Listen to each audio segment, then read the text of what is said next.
So I just returned from Manchester, Tennessee, which is exactly where Bonnaroo is every single year in June, except for the last 2 years.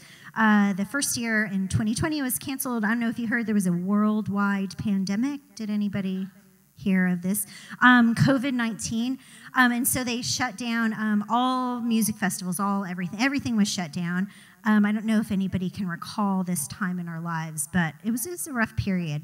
And then last year, Bonnaroo was on in 2021. Bonnaroo was going to happen, and in 2021, just 2 days before the music festival, Manchester, the Middle Tennessee, was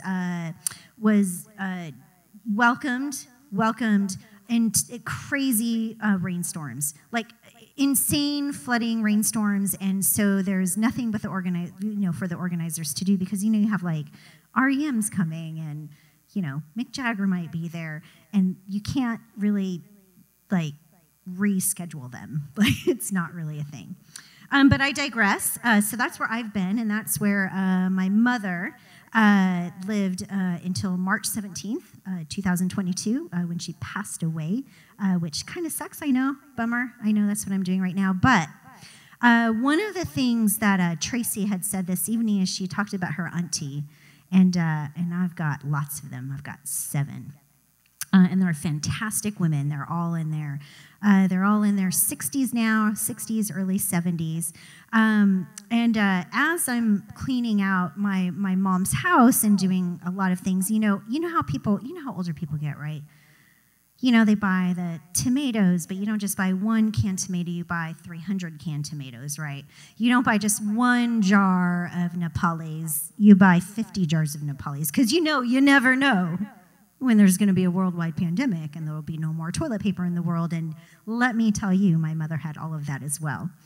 So one of these things happened is my Aunt Denise came down, and my Aunt Denise and my mother's family, my mother's father's side of the family, they're Lebanese, and I find that to be one of those wonderful things that I get to be. So I am Lebanese and I'm Mexican. A lot of people like to say I'm Lebanexican. And as we're cleaning out my mother's house, in this cabinet there is probably 3,000 cans of grape leaves. Do you know the Ortega grape leaves? They come in there. You don't know because you're not Lebanese, but I am. It's a normal thing that comes in your house.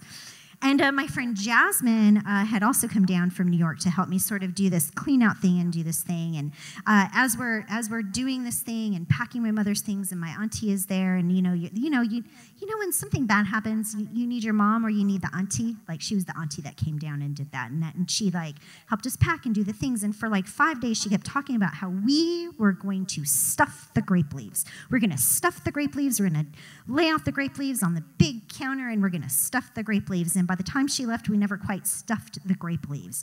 And so there are 3 main dishes that we make in my family that is Lebanese-based. It's also Greek-based, but we make kibbe, which is just a ground meat with seasoning and wheat in it. We make tabbouleh, which is a salad, again with wheat. And then we stuff the grape leaves, or we stuff the squash. And this is a really awful experience. If you've ever had to do it, it's just the worst experience. But it's one of those things that it's a rite of passage when you're growing up.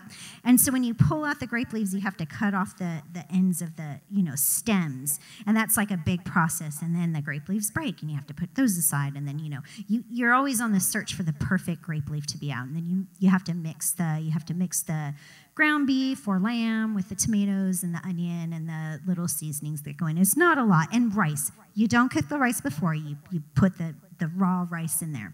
And all of my family does this different. Every single person does this different. And so even though my auntie was there, we were going to stuff the grape leaf. She left. My friend Jasmine said, before we leave, you are going to take one of those jars and we're going to stuff the grape leaves. We're going to do it together, you and me. So the night before I leave Tennessee, we are there and we are putting together this recipe to stuff the grape leaves. And let me tell you something. I have 7 aunties.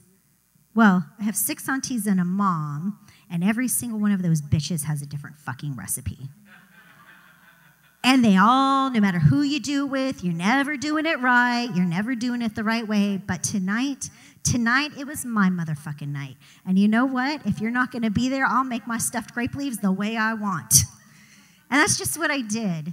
And it was kind of cathartic because it had been about 2.5 weeks of packing and selling stuff and, moving my mother's stuff out of her home that she lived in. And my auntie was there and my sisters were there, and there was just a lot of emotions.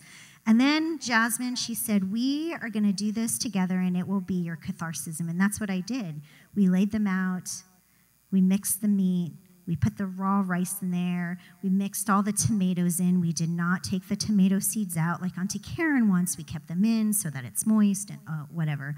And we rolled them up, and then I cooked stuffed grape leaves in my mother's home without her.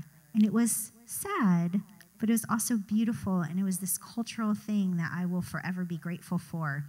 And let me tell you, they sucked. They were the worst. In fact, I threw them out 2 days ago, but who gives a shit? It belonged to me. So thank you very much for listening to my story. I'm going to go ahead. I'm going to call up our next storyteller. Oh, my God, what is your name?